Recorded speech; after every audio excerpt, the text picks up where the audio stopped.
Look, we got John D. Rick in the studio from the Milwaukee Journal Sentinel, and we've been following this story. You've been writing about it, doing a deep dive on this mother who had a situation where her child was shot inside the home. Mm-hmm. And she ended up being charged for it, even though she wasn't even there. Right. She was recently in court and trying to resolve the situation, but this happened a couple years ago. Yeah, this happened in March of 2023. She's not home at the time. Right. Her son is shot by her stepson. So 10-year-old shoots a 13-year-old. Right. And tell you a little bit about the circumstances. But the bottom line is that her son gets shot. She's not home. It's not her gun. It's her partner's gun. They've been together 10 years. She thought the gun had been removed from the house because her partner had a felony. He's not able to have a gun. The felonies are not violent, but that so he matter. Comes in with the gun. He sets it on the table. And I saw this situation on the news when it happened. He went to the bathroom, I guess. He dropped it on the table, went to the bathroom. All of a sudden, the kids get a hold of it. This is a different case. I know that case, but this is a different case. Okay. That did happen. This is one where he had the gun hidden above a ceiling panel in the house. And the way the boys found it was they were looking for snacks one day in the house, and they found this gun above the ceiling panel. And Faisha Parker, the mother of one of these boys, had told him to get rid of the gun, and he didn't. And so she's driving home. She hears from one of her neighbors that her son's been shot, and she's trying to piece that all together. Actually, she thought it was a prank call at first, but she gets there, and they put her under arrest right away because they said that you knew the gun was there. She said, well, I thought it was gone. And they said, well, you knew because it was put back as to where it was hidden, and she told them where to find it. And her boyfriend or longtime partner, he did get charged. He's a felon, so he got charged. But she got charged. The surprising part to her and some of the readers now is that she got charged as well with felony child neglect. Well, the sad part about it is, and I started out the show understanding that we need to discuss having people that are doing certain things that are negative, that may affect you unknowingly. And once again, this boyfriend, he was a felon. He had some type of history. He's carrying a gun that he's not supposed to have. It's in her house, and it was found. And it was used in a way where it caused her to lose her career as a nurse temporarily. Mm-hmm. Mm-hmm. Yep. So what happened in his case, and again, exactly correct. He is a felon. If it's relevant, his felonies are second possession marijuana. First violation was 5 grams. Second was 11 grams. So that's a felony in Wisconsin in 2005. That maybe not be a felony today, the way kind of the laws have been going, and then fraudulent checks. So, but the reason he had the gun, as he explains it, is that their cars had been stolen, somebody was shot in front of their house, so forth. And there's a lot of reasons why people, and there's a lot of felons who are keeping guns in violation of the law. But you're exactly right. And as she's gone back, as Faisha Parker's gone back in her mind, she said, "I wish I had made sure that he wasn't there. That relationship is over, though he is the parent of a couple children, but she has ended that." But you're right. What happened as soon as she got charged, she lost her job as a nurse. She got evicted or threatened with eviction, so she had to move. She became homeless for a while. Child Protective Services came and so forth. And she had to go through a bunch of hoops. Whole kind of thing, yep. To get her children back. That's right. And then she ends up entering into a what's called a deferred prosecution agreement, a DPA. Mm-hmm. And what that means is in the end, that case will go away. And that is what happened on January 17th, as the judge declared that she had fulfilled the terms of that DPA. It will stay online on CCAP for 2 years, so people will be able to see it for 2 years. But she can return to nursing. She can return, and she has returned to nursing. Okay. She hasn't been able to take her boards, But the way she explains it is, she said 2023 was such a tough year, and then she feels like she's coming into more of a blessing year. And in the end, she said, I don't know what this is going to do for me, like how God's going to use this, but she believes he will. And part of that is starting off in a new situation without this man in her. Well, in her we life. need to have her on the show. You have to set that up. But the thing is with me is that this is a nurse. This is a woman that's, basically working to give her children a better life. Mm-hmm. She's out and about. She gets this call. Hey, and I'm sure she was shocked. Like, how did this happen? Mm-hmm. Because, this is not what she does. This is not something that she's thinking about when she's trying to raise her family, trying to get a good education, stay up on her nursing ideas as far as her certificates, her credibility. But then it was all lost in just a simple pull of a trigger that she had nothing to do with. Right, and she hates guns. I mean, that's sort of the irony of this is she took a gun safety class as part of the court process. She needed to do community service. She needed to take a parenting class, and then she also was required in the prosecution agreement to write a letter of apology to her son. Mm-hmm. And in court, she asked to read that. Oh, wow. And her son was there and present. And if people go online and look at JS Online, they'll see the video. It's quite emotional video. Mike DeSisti, my colleague and photographer, took video of that. Even at the end of that, Judge Gansner, who's been around for a while, he got choked up. The judge did. Which is pretty unusual. Now, when you get caught up in this, people don't understand especially if a child is shot, what is the usual process once a child is shot? And there's different degrees that I've seen in this article of approaching this. Yep. Yeah. So, and to go back to our original investigation, I mean, what we found was these cases are handled, they happen more often in Milwaukee County. Like half of them in the state have happened in Milwaukee County, and they're charged as felonies here as opposed to other places they're charged more as misdemeanors. Right. But there's a whole range of conduct. I mean, there's people who are drug dealers who are leaving guns on coffee tables, or like you're saying, somebody who leaves a gun and goes to the bathroom laid out. And then there's cases like Brianna Gibbons that we talked about last time I was here. She kept one for protection because she had been attacked. And in this case, not Faisha Parker's gun. So you have this whole spectrum, and then you have different kind of injuries that happen, but they almost all end up at Children's Hospital. And I spoke to the surgeon who operated on Elijah, Faisha's son.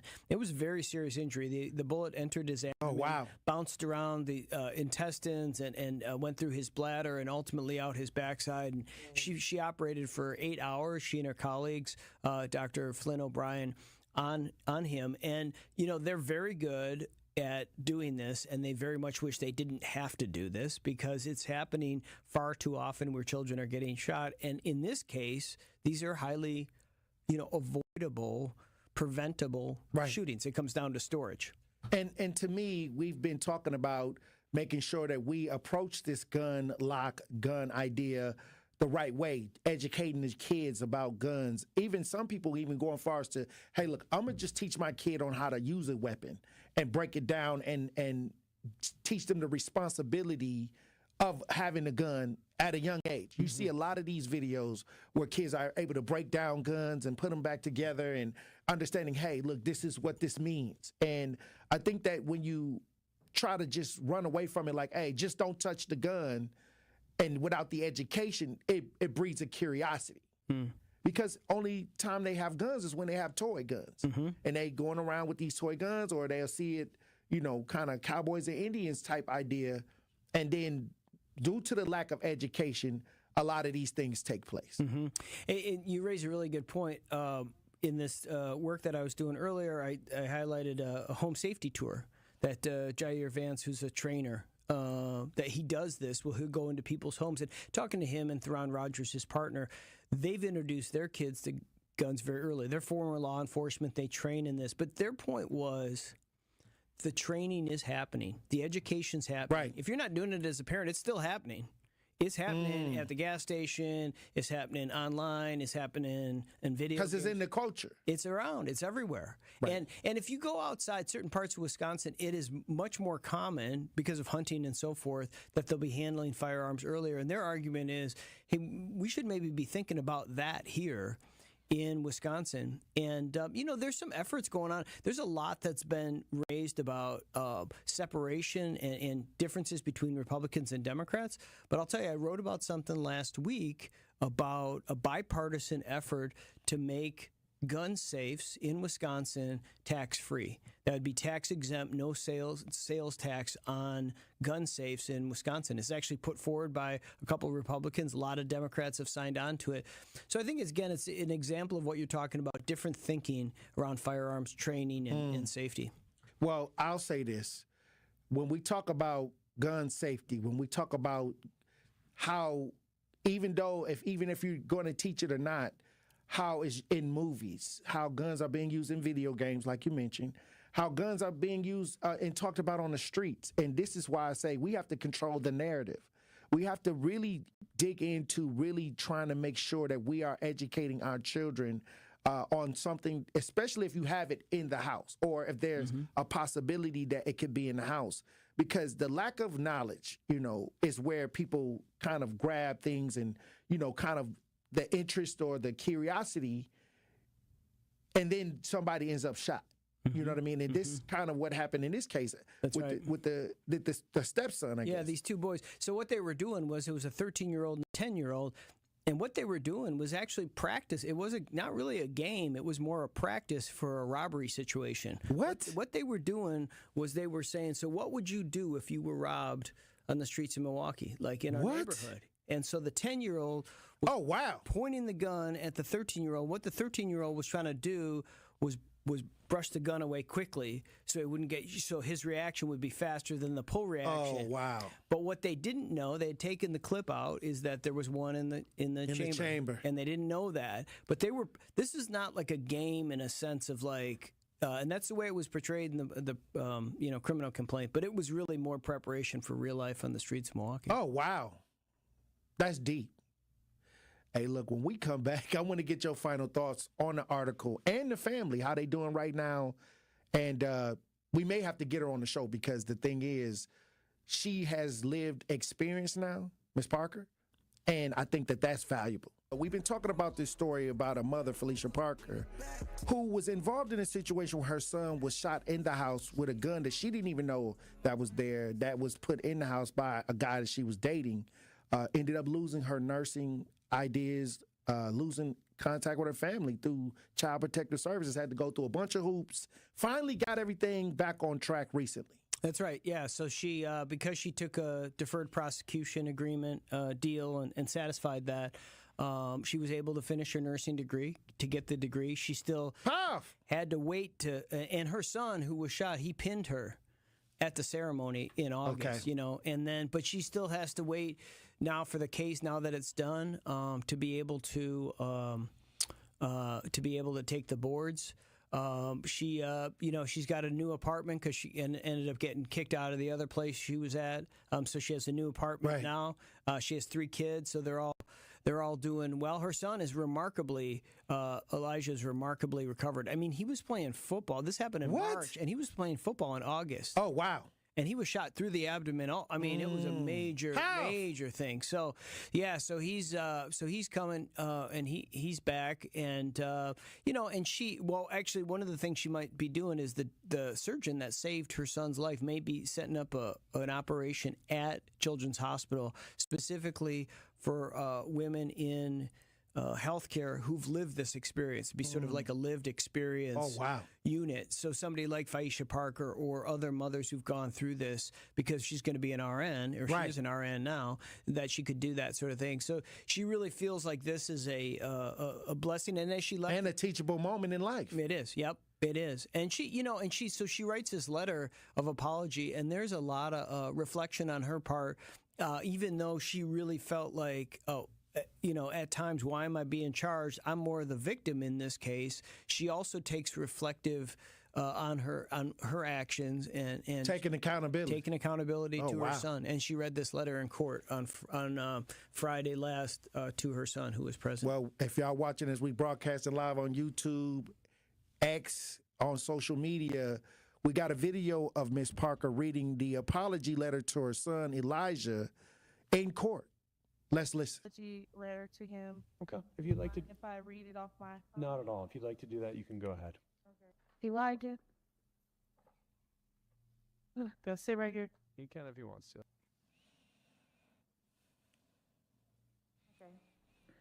I, Faisha Parker, would like to apologize to my son, Elijah King, for the events that took place on March 30th, 2023. Elijah, I apologize for everything, the hurt, the trauma, the terror you must have felt, and the lifelong memory you will have as a result of the events that took place on March 30th, 2023. You should have never had to experience such hurt. I am sorry that I was not there at a time when you needed me the most. I'm always putting work and my career first because I want so badly to give you and your siblings a better life than what I had growing up, and I messed up. Wow. Mommy messed up big time. It was my duty as your mother to provide a safe home environment, and I failed you. It was my duty as your mother to make sure that that gun was gone, and I failed you. I am sorry that you had to suffer from my mistakes because that is not fair to you. This whole experience was torture, to say the least. And if it was torture for me as your mother, just witnessing you go through all that you went through, then I cannot imagine the overwhelming pain and trauma that you must have felt as a child. A 13-year-old boy that should have never had his innocence snatched away from him. I just wish I could have been there, and that hurts more than anything.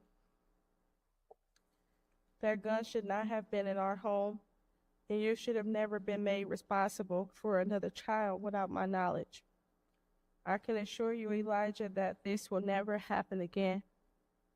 I vow to never put you in such a harsh predicament ever again.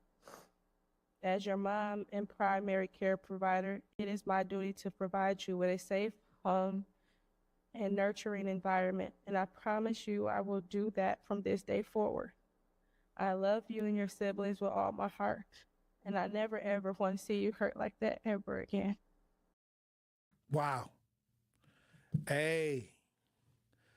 Powerful. It's, that's a lot, and when I started the show, even though I talked about incidents happening with women that are surrounded by like negative energy, many times they at work and something could happen.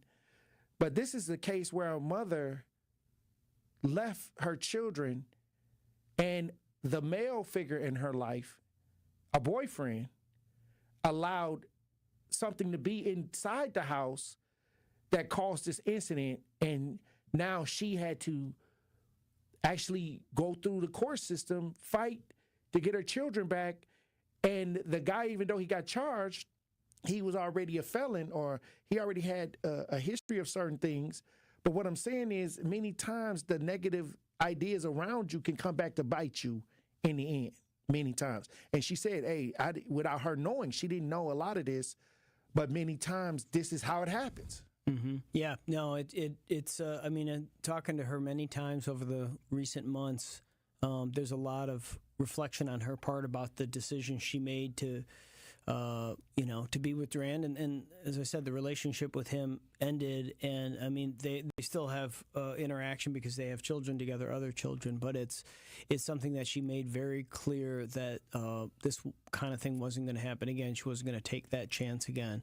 But it's a tough reality that happens, that the system found that she was responsible, even though it wasn't her gun, and she thought it had been removed, because she said she really wishes she had made sure it was gone. Well, this article is having a powerful effect on the community.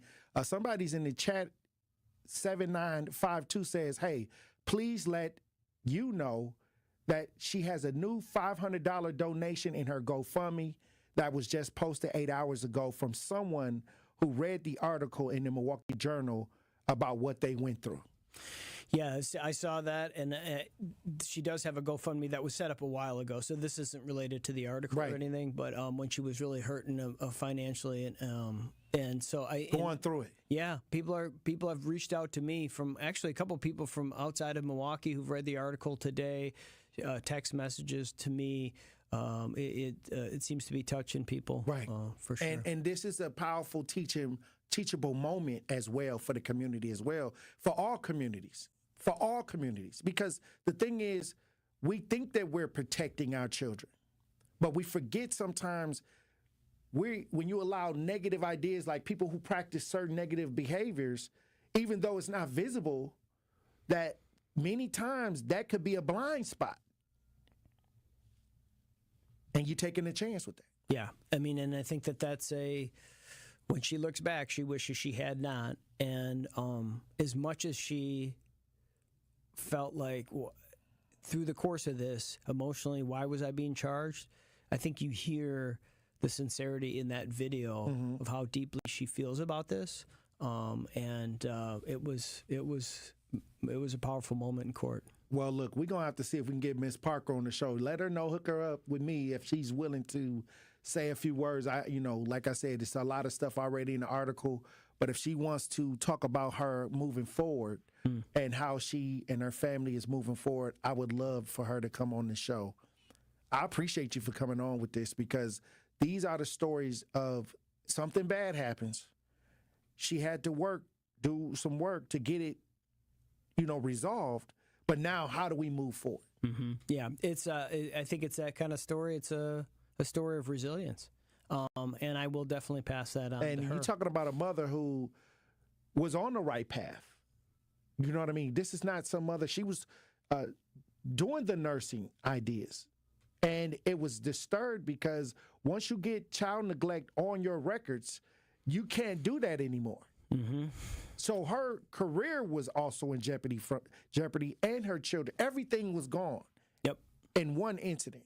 Yep, everything was on the line, and that's why she did what she did. And, right. And again, those deals are not offered to many people. So right. She was fortunate in that way to get it, though some might say, why was she charged? But in another way, she was able to have these things removed, and the judge dismissed it with prejudice, means it can't be brought back. Right. And like I said, if people do want to go check that video out, even a little bit later, the judge gets choked up. I'm hearing from people today who are responding really emotionally to the video in particular. Well, John, look, good work as usual.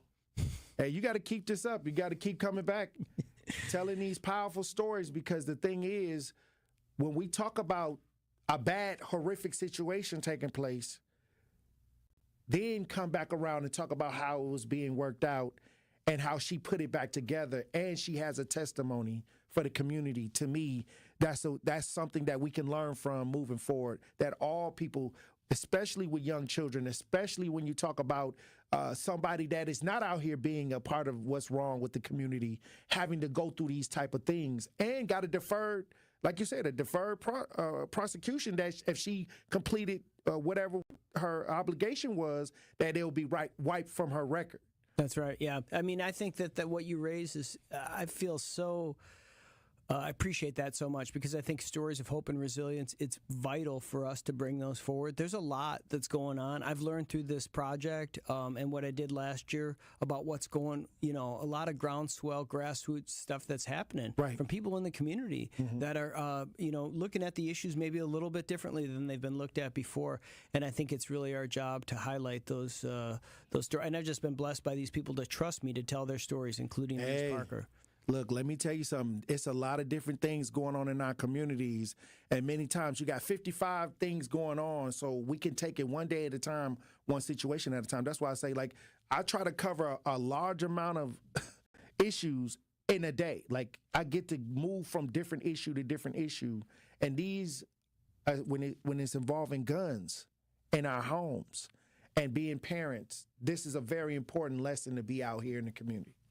And I appreciate you for putting that out here, John. Well, I appreciate you having me. Thanks so much. All right, until next time. See you then, right? All right, Truth Nation, when we come back, we'll have more discussion. Stay locked in right here on Tory Lowe.